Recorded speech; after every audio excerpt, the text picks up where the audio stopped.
बिस्मिल्लाहिर्रहमानिर्रहीम अस्सलाम वालेकुम। आप मेरा यूट्यूब चैनल देख रहे हैं। Welcome to my YouTube channel. आज हमारा लेक्चर नंबर 8 पार्ट 2 है। पार्ट 1 कल हो गया था, तो आज पार्ट 2 में इंग्लिश का पोर्शन शामिल करूंगा। जैसा कि आपको पता है कि प्रेपोजिशन का हमारा जो टॉपिक है वो मुकम्मल हो चुका है। प्रेपोजिशन मैंने पिछले सारे लेक्चर में कंप्लीट कर दी थी। आज हमने इंग्लिश का नरेशन वाला टॉपिक शुरू करने लगे हैं, जिसको हम डायरेक्ट इनडायरेक्ट भी कहते हैं। ठीक है, ये नरेशन वाला टॉपिक हमारा इंशाल्लाह 3 से 4 लेक्चर में इसको मैं कंप्लीट कर दूंगा। ठीक है, तो 3 से 4 लेक्चर जब तक आप नहीं देख लेते तब तक आपको नरेशन की समझ नहीं आएगी। जब हमारे ये 3-4 लेक्चर मुकम्मल हो जाएंगे फिर इंशाल्लाह ताला नरेशन आपको इस तरह क्रिस्टल क्लियर हो जाएगी कि आप खुद तो क्या लोगों को भी नरेशन कराया करेंगे इंशाल्लाह ताला। डायरेक्ट इनडायरेक्ट आपके फिंगर टिप्स पे हो जाएंगे। ठीक है, उसके बाद आज हमारा जो टॉपिक है वो एजुकेशन का टॉपिक होगा। ठीक है, एजुकेशन, उसके साथ जी इस्लामियात का पोर्शन है और साइंस का कल हमारा हो गया था। और उसके बाद आज हमारा मैथमेटिक्स का पोर्शन भी आज होगा। जनरल नॉलेज कल हो गया था, करंट अफेयर भी कल हो गया था और उर्दू का पोर्शन है और वो भी आज होगा इंशाल्लाह। तो ये अपना आज का लेक्चर शुरू करने से पहले मैं रिव्यू टेस्ट जो हमारा प्रेपोजिशन का हुआ था, प्रेपोजिशन कंप्लीट करने के बाद मैंने आप लोगों का टेस्ट लिया था, तो वो टेस्ट मैंने आप लोगों के साथ डिस्कस करना था। आप बल्कि सभी लोगों की ही डिमांड थी कि सर वो जो टेस्ट है, टेस्ट में चूंकि 1-2 क्वेश्चन ऐसे थे जो सभी लोगों के गलत हो गए थे, सिवाय एक आध जो हमारा स्टूडेंट है उसकी वजह उसका ठीक हुआ था, बाकी सब के गलत हो गए थे। तो आप लोगों की ये ख्वाहिश थी कि सर हमारे साथ जो हमारा टेस्ट है ना वो जरूर डिस्कस कर दें। तो पहले हम आज अपना जो प्रेपोजिशन वाला टेस्ट है वो डिस्कस करते हैं, उसके बाद फिर हम लेक्चर की तरफ चलेंगे। ठीक है, अगर आप वीडियो पहली दफा देख रहे हैं तो मेरा नंबर आपके स्क्रीन पे चल रहा है, मैं थोड़ा सा आपको जूम करके दिखा देता हूँ। ये नंबर है 0300390485। इस नंबर पे आपने व्हाट्सएप करना है अपना नाम और डिस्ट्रिक्ट नेम, हम आपको भी अपने स्टूडेंट लिस्ट में शामिल कर लेंगे। फिर जब आप हमारे स्टूडेंट लिस्ट में शामिल हो जाएंगे तो फिर हम आपको व्हाट्सएप ग्रुप में ऐड करेंगे। उधर ही हमारे जो सारे टॉपिक्स होते हैं, वहीं पे PDF नोट्स होते हैं, वहीं पे हमारे टेस्ट सीरीज होती है, सारा कुछ वहीं पे होता है। ठीक होगा जी। तो मेल और फीमेल का अलग अलग ग्रुप हमारा होता है, तो आपने अपना नाम क्लियरली मेंशन करना है ताकि आपको आपकी जेंडर के मुताबिक आपके ग्रुप में ऐड कर दिया जाए। ठीक है जी।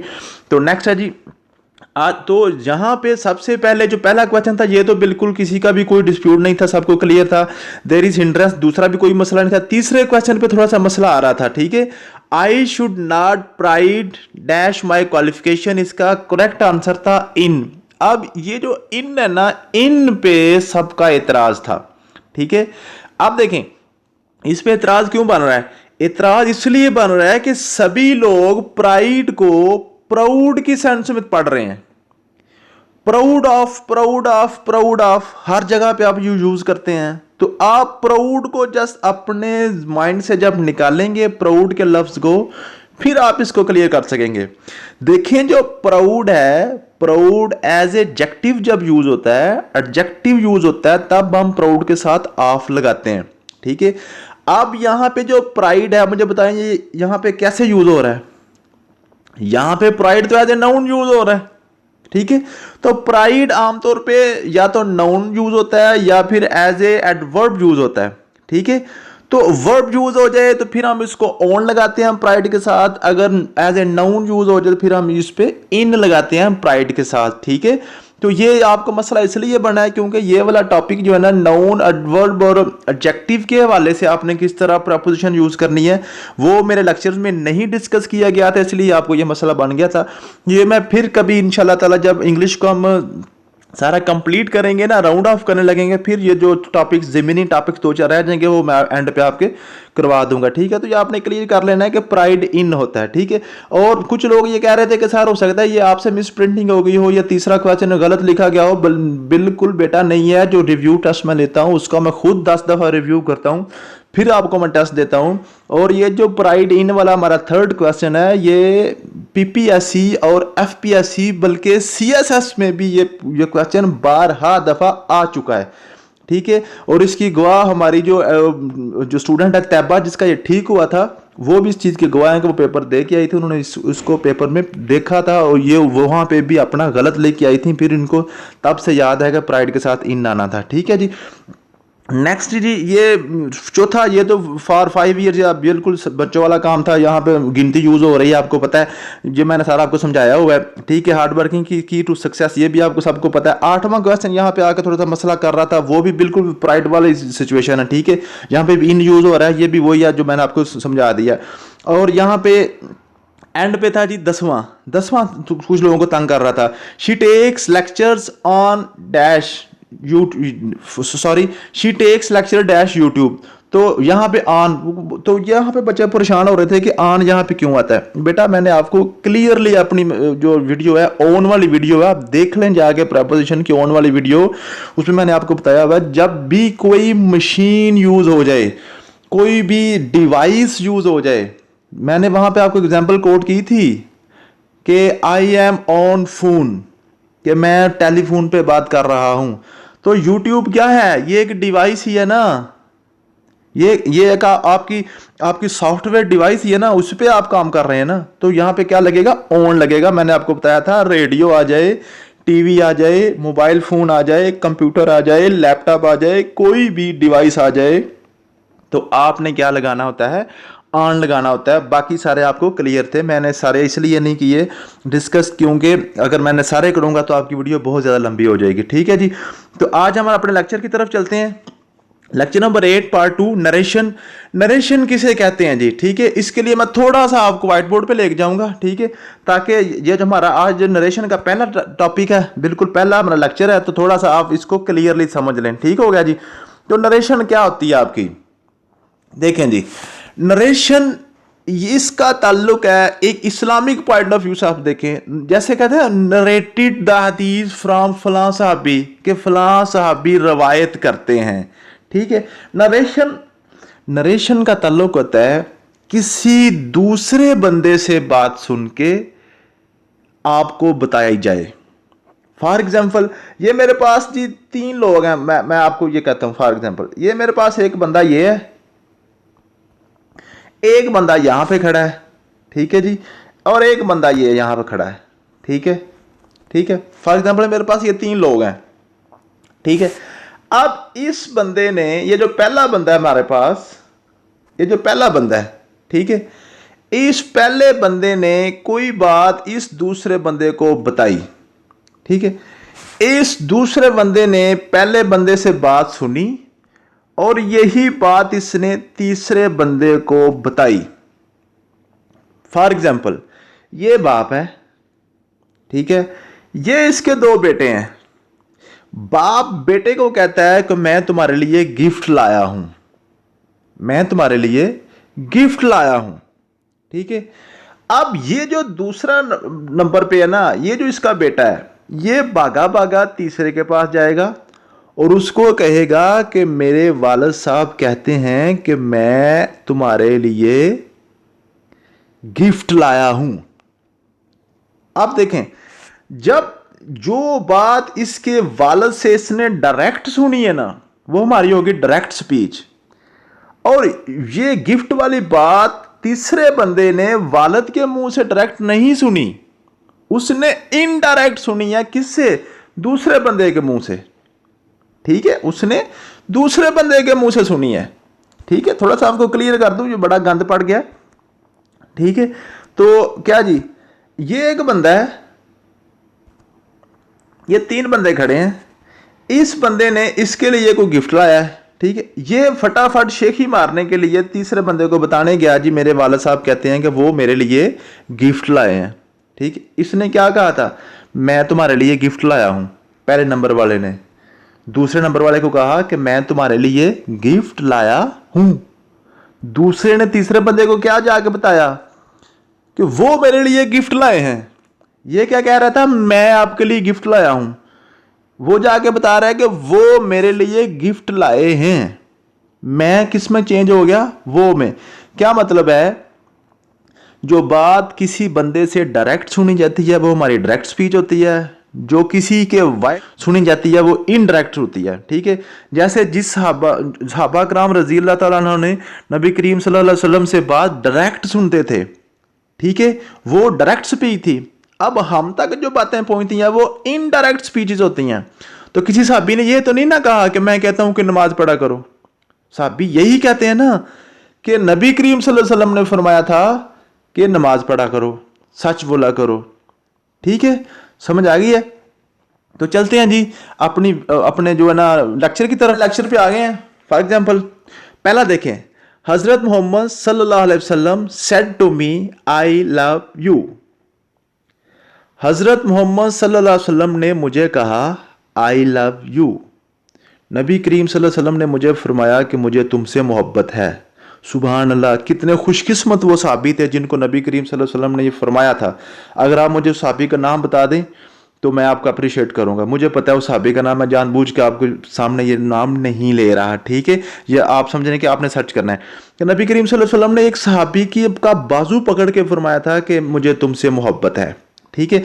तो अब देखें, ये बात जो है सहाबी जो जिस सहाबी रजी अल्लाह तआला अन्हु को नबी करीम सल्लल्लाहु अलैहि वसल्लम ने फरमाया था कि मुझे तुमसे मोहब्बत है, उन्होंने नबी पाक सल्लल्लाहु अलैहि वसल्लम से ये बात डायरेक्ट सुनी, ठीक है।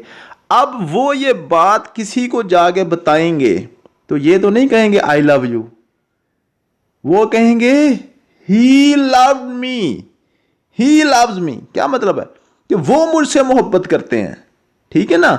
तो अब जो डायरेक्ट बात सुनी जाती है वो जब जाके इनडायरेक्ट अगले बंदे को सुनाई जाती है तो उसमें अल्फाज चेंज हो जाते हैं, सिर्फ वर्डिंग चेंज होती है, मानी वही रहता है, मफहूम वही रहता है। ये हमारी नरेशन होती है।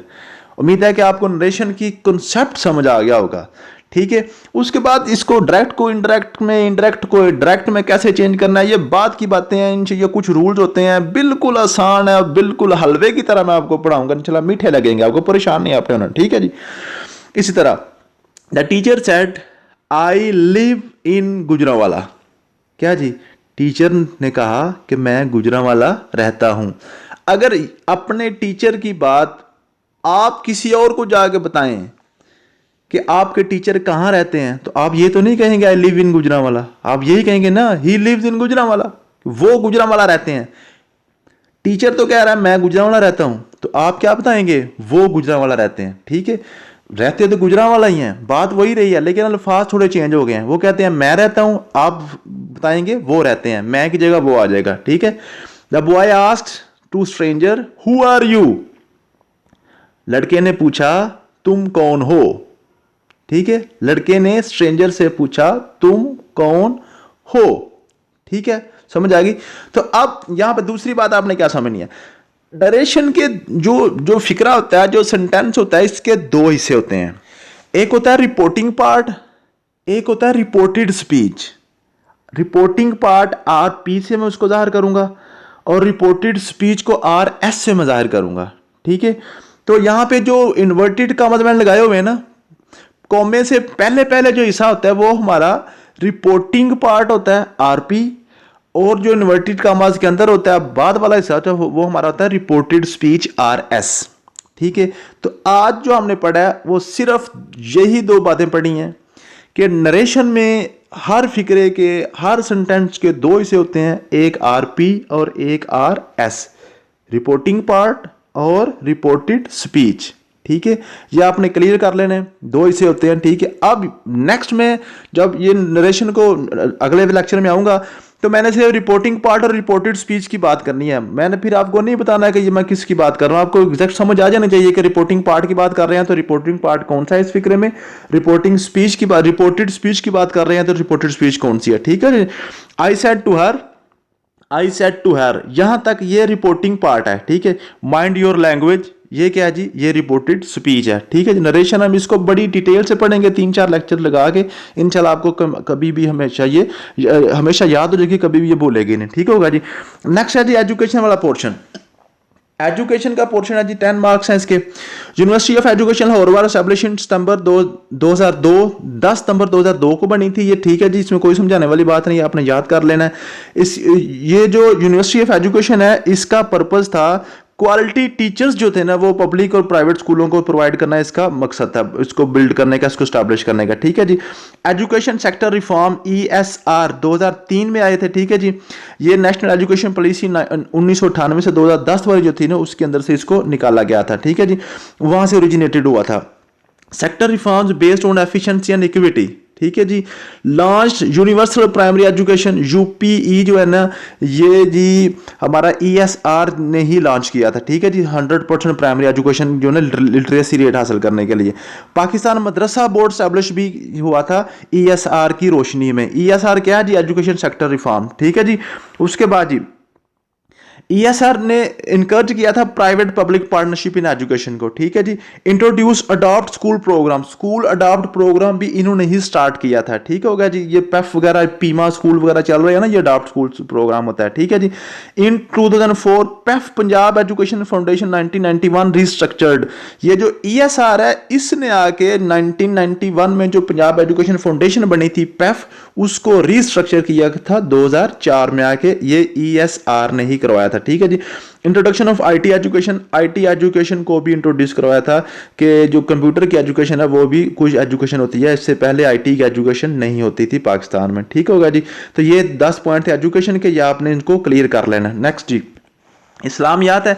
इस्लामियात के पोर्शन में आपको बिल्कुल आसान सा पोर्शन आज मैंने शामिल किया है।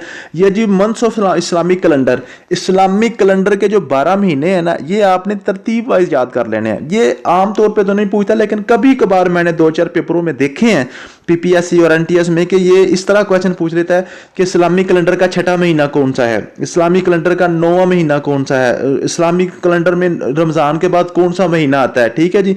पहला महीना कौन सा है, आखिरी महीना कौन सा है, ठीक है। रबीउल अव्वल के बाद कौन सा महीना आता है, रबीउल अव्वल कौन सा महीना, दूसरा, चौथा है, छठा है। इस तरह की क्वेश्चनिंग जो है ना इस्लामिक मंथ इनमें से वो पूछ लेता है कभी कभार, ठीक है। तो इसको आपने तरतीब से 12 महीने याद कर लेना, ये मैंने लिखे हुए हैं, ठीक है जी। नेक्स्ट है जी, नेक्स्ट साइंस का पोर्शन हमारा कल हो गया हुआ पहले पार्ट में। आज मैथ है जी। मैथमेटिक्स में जो आज हमने पढ़ना है जी ratio and proportion. Ratio and proportion का टॉपिक इतना इंपॉर्टेंट टॉपिक है, इतना इंपॉर्टेंट टॉपिक है कि मैं इसको सबसे ज्यादा इंपॉर्टेंट टॉपिक कहा करता हूं।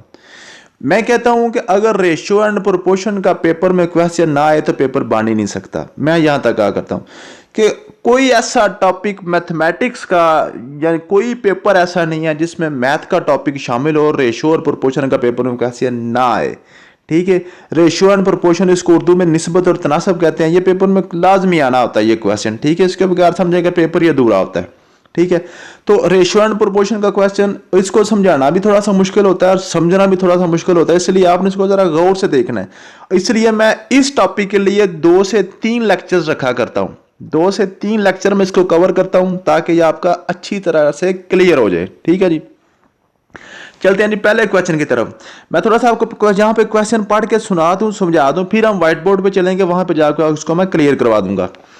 5 masons built a wall of 10 feet in 7 days. How many masons required to build 12 feet wall in 6 days? अगर आपको सही तरह नजर नहीं आ रहा तो अपनी वीडियो की YouTube की जो सेटिंग है ना, वहां पे वीडियो की क्वालिटी ठीक कर लें। वीडियो क्वालिटी 360 पे कर लेंगे तो आपको क्लियर यहां पे नजर आना शुरू हो जाएगा। देखें जी, 5 masons built a wall of 10 feet in 7 days. How many masons required to build 12 feet wall in 6 days? सबसे पहली चीज जो आपने गौर करनी होती है रेशियो एंड प्रोपोर्शन के क्वेश्चंस में, वो ये होती है कि आपने देखना है आपके क्वेश्चन में, ये जो स्टेटमेंटल क्वेश्चन है इसमें कौन कौन सी चीजें इन्वॉल्व हुई हैं, कौन कौन सी चीजें इन्वॉल्व हुई हैं, वो चीजें आपने गिननी है पहले। देखें जी, 5 मेसन्स, पहले तो मिस्त्री इन्वॉल्व है इसमें, इस स्टेटमेंट में मेसन्स मिस्त्री को कहते हैं ना। नंबर 2, बिल्ट अ वॉल, एक दीवार बना रहे हैं, क्या मतलब है, मिस्त्री और दीवार इन्वॉल्व है इस स्टेटमेंट में। उसके बाद जी 10 फीट इन 7 डेज, कितने दिनों में, 7 दिनों में। तीसरी चीज कौन सी इन्वॉल्व हो गई, दिन। मेसन्स, वॉल और दिन, 3 चीजें इन्वॉल्व हो गई इस स्टेटमेंट में। उसके बाद फिर देखें जी, how many masons required to build 12 feet wall in 6 days. अब इस स्टेटमेंट के दूसरे हिस्से में फिर दोबारा वही 3 चीजें इन्वॉल्व हो रही हैं जो पहले हमने गिनी है, मेसन्स, वॉल और डेज। या हमेशा याद रखिएगा, रेशियो और प्रोपोर्शन का जब क्वेश्चन आता है तो उसमें जोन सी चीजें इन्वॉल्व होती हैं वो 2 दफा इन्वॉल्व होती हैं, 2 दफा स्टेटमेंट में पूछी जाती हैं, 2 दफा यूज की जाती हैं। यहां पे मेसन 2 दफा आया है, कहाँ पे आया, एक दफा आया 5 मेसन्स, यहाँ पे आ गया। दूसरी दफा कहाँ पे आया, हाउ मैनी मेसन्स, 2 दफा आ गया ना। इस तरह build a wall of 10 feet, दूसरे हिस्से में जाकर फिर कह रहा है to build 12 feet wall, wall आ गया ना 2 दफा। उसके बाद पहले हिस्से में आया 7 डेज, दूसरे हिस्से में आया 6 डेज।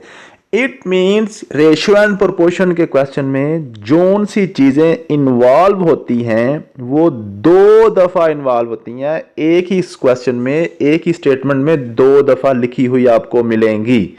ठीक है, ये आपने चीजें नोट करनी है। ठीक है, दूसरा क्वेश्चन देखें। अभी मैं सिर्फ आपको यही क्वेश्चन पढ़ के सुनाऊंगा सारे, और आपने सिर्फ ये चीजें नोट करनी है।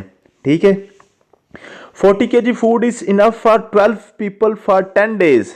अब देखें जरा कौन कौन सी चीजें इसमें इन्वॉल्व हो रही हैं। 40 kg फूड हो रही है। चीजें सिर्फ आपने चेक करनी है, इनकी क्वांटिटी वगैरह नहीं आपने देखें, सिर्फ आपने चीजें नाम देखने हैं कौन कौन से इन्वॉल्व हो रहे हैं। फूड इन्वॉल्व हो रही है, पीपल इन्वॉल्व हो रहे हैं, और डेज इन्वॉल्व हो रहे हैं। आप देखें क्या ये चीजें 2 दफा इन्वॉल्व होती हैं। दूसरे समय देखें हाउ मैनी फूड, फिर फूड आ गया। रिक्वायर्ड फॉर 15 डेज, फिर डेज भी आ गए। If the people are the same, mean के पीपल भी फिर आ गए। ठीक है, तो एक ही क्वेश्चन में, एक ही स्टेटमेंट में जितनी चीजें इन्वॉल्व हुई हैं 2 दफा इन्वॉल्व हुई हैं। तीसरी देखें जी, 7 girls make a necklace in 2 days. 7 लड़कियां एक नेकलेस बनाती हैं 2 दिनों में। 3 चीजें इन्वॉल्व हो गई हैं, कौन कौन सी, girls, necklace, days. How many girls can make it in 5 days. How many girls दोबारा आ गई, मेक इट्स यहाँ पे क्या मुराद है, इट्स यहाँ पे मुराद नेकलेस है। ठीक है, नेकलेस फिर आ गया, और 5 डेज फिर दोबारा इन्वॉल्व हो गए। ठीक है, चौथा क्वेश्चन देखें। 5 students complete a project in 20 days. How many students required completing the same project in 17 days. वही चीजें हैं, स्टूडेंट, प्रोजेक्ट, डेज। ठीक है, उसके बाद फिर स्टूडेंट्स, प्रोजेक्ट्स, डेज। 3 चीजें इन्वॉल्व हुई हैं, 2 दफा इन्वॉल्व हुई हैं। 5 litre milk consumed by 3 babies in 20 days. The family got another baby. How much milk is required for 25 days. 3 baby थे किसी फैमिली के पास, 20 दिनों में 50 किलो दूध पीते थे। एक और बच्चा लाना दे दिया, अब 25 दिनों के लिए कितना दूध उनका लगा करेगा। ठीक है, ये चीजें हैं। तो आपने सबसे पहले रेशियो एंड प्रोपोर्शन के क्वेश्चन में मैंने आपको क्या बात समझाई है, सबसे पहले आपने चीजें नोट करनी है कौन कौन सी चीजें इसमें इन्वॉल्व हुई हैं। ठीक है, जब आप ये चीजें इन्वॉल्व होने वाली चीजें काउंट कर लेंगे तो फिर आप नेक्स्ट स्टेप पे जाएंगे। ठीक है, तो पहला क्वेश्चन मैं आपको व्हाइट बोर्ड पे आप जाके करवाता हूं ताकि आपको इसका सारा क्लियर हो जाए। तो पहले क्वेश्चन में आपको स्टेटमेंट जरा अपने माइंड में रखनी है। 5 mason built a wall of 10 feet in 7 days. 10 foot की दीवार को 5 मिस्त्री 7 दिनों में बनाते हैं। ठीक है जी, 12 फुट की दीवार को 6 दिनों में कितने मिस्त्री बनाएंगे, ये हमारा क्वेश्चन है। अब हम चलते हैं जी व्हाइट बोर्ड की तरफ। व्हाइट बोर्ड पे आ चुके हैं। व्हाइट बोर्ड पे आके सबसे पहले आपने जो 3 चीजें नोट की थी वो तीनों चीजें यहां पे लिख लेनी है। सबसे पहले आपने क्या चीज नोट की थी, मेसन। मैं एम लिख देता हूं मेसन का। ठीक है, यहाँ पे पॉइंटर भी मेरा थोड़ा सा आजकल खराब है, मैं उंगली से लिख रहा हूँ तो इसकी राइटिंग इस तरह अच्छी नहीं आएगी। व्हाइट बोर्ड पे आपने परेशान नहीं होना। ठीक है, उसके बाद मेसन के बाद आपने कौन सी चीज यहाँ पे नोट की थी, वॉल। उसको मैं W से ज़ाहिर कर देता हूँ। दरमियान में आपने रेशो का साइन डालते जाना, ऊपर नीचे 2 नुक्ते होते हैं, ये रेशो का साइन होता है। ठीक हो गया जी, इसको मैं थोड़ा सा गूढ़ा कर दूं। ठीक है, उसके बाद फिर रेशो का साइन डालेंगे। तीसरी चीज आपने कौन सी यहां पे नोट की है, डेज। उसको मैं D से जाहिर कर देता हूं। ठीक है, समझ आ गई है। 3 चीजें जो आपने नोट की थी तीनों आपने रेशो में ऐसे लिख देनी है। ये क्वेश्चन हम शुरू करने लगे हैं। ठीक है, मेसन क्या पढ़ा था, मैं आपको थोड़ा सा पीछे लेके जाऊं, आपको मैं थोड़ा सा पीछे लेके जाता हूं ताकि आपको कंसेप्ट क्लियर हो जाए। क्वेश्चन था 5 mason built a wall of 10 feet in 7 days. 5 मिस्त्री एक दीवार 10 फुट की दीवार 7 दिनों में कंप्लीट करते हैं। 12 फुट की दीवार 6 दिनों में कितने मिस्त्री मुकम्मल करेंगे। ठीक है, अब जैसा कि मैंने आपको बताया 3 चीजें आपने नोट की और आपने ये भी नोट किया कि तीनों चीजें 2-2 दफा इस्तेमाल हो रही हैं।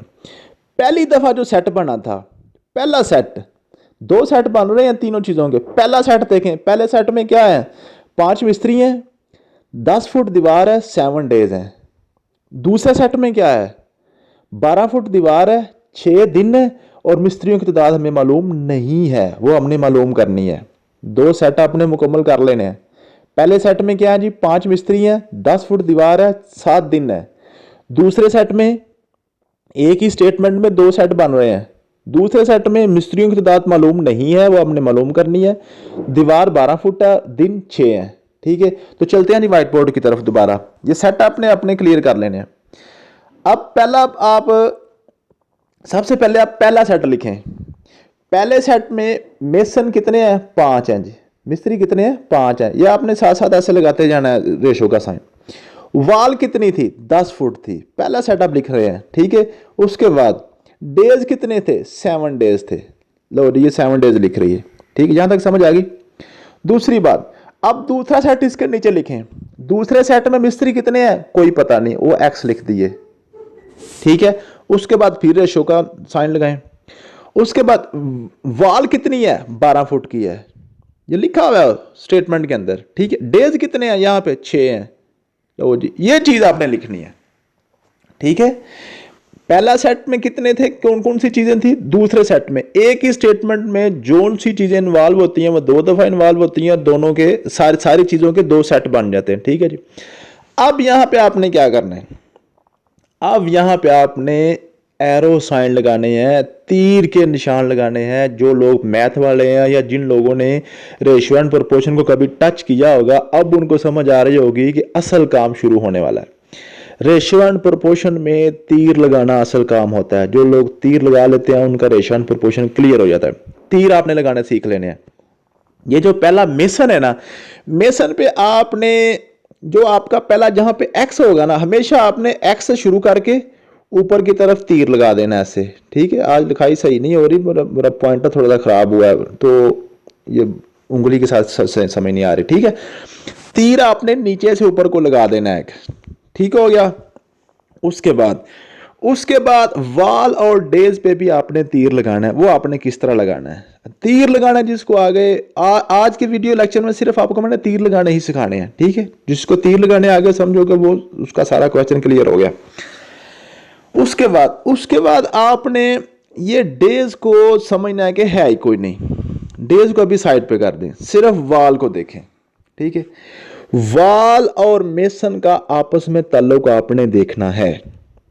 मुझे बताएं, अगर 5 मिस्त्री थे तो वाल बन रही थी 10 फुट। 5 मिस्त्री थे, वाल बन रही थी 10 फुट पहले सेट में। अब वाल बन रही है 12 फुट, दीवार कितनी बन रही है, 12 फुट। तो कितने मिस्त्री होंगे, ये जरा गौर करना है, आपने खुद अपने दिमाग से सोचना है कि 5 मिस्त्री, जो 10 फुट की दीवार 5 मिस्त्री बनाते हैं, तो 12 फुट की दीवार पे ज्यादा मिस्त्री बनाएंगे ना। ऐसा तो नहीं ना हो सकता कि एक मिस्त्री को छुट्टी करवा दें, मिस्त्री 4 कर दें तो दीवार ज्यादा बन जाए। ऐसा नहीं होता। अगर काम ज्यादा करवाना तो बंदे ज्यादा लगेंगे। इसका मतलब है दीवार बढ़ने से मिस्त्री भी बढ़ रहे हैं। अगर मिस्त्री ज्यादा हो जाएंगे दीवार ज्यादा बनेगी, अगर मिस्त्री कम हो जाएंगे दीवार कम बनेगी। इसका मतलब है मिस्त्री और दीवार आपस में सीधा सीधा चल रहे हैं। अगर मिस्त्री बढ़ते हैं तो दीवार बढ़ जाती है, अगर मिस्त्री कम होते हैं तो दीवार कम हो जाती है। ये आपस में डायरेक्टली प्रोपोर्शनल हैं, ये आपस में डायरेक्टली प्रोपोर्शनल है, ठीक है। तो जो चीजें डायरेक्टली प्रोपोर्शनल होती हैं उसका तीर भी आपने बिल्कुल ऊपर को लगा देना है, सीधी सिमत को ही लगा देना है। ये आपने लगा दिया, इसका भी तीर ऊपर की तरफ, ठीक होगी बात। उसके बाद बारी आ गई जी डेज की। अब जब आप डेज का तीर लगाने लगे हैं तो आप समझे वाल वाला हमारे पास कंसेप्ट है ही कौन। इसको मैं आपके सामने क्लियर कर देता हूं, ये इसको मैंने मिटा दिया। अब आपने डेज देखने हैं। डेज और मेसन्स, इनका आपस में आपने ताल्लुक देखना है और इसका तीर लगाना है। कैसे जी, अब जरा देखें।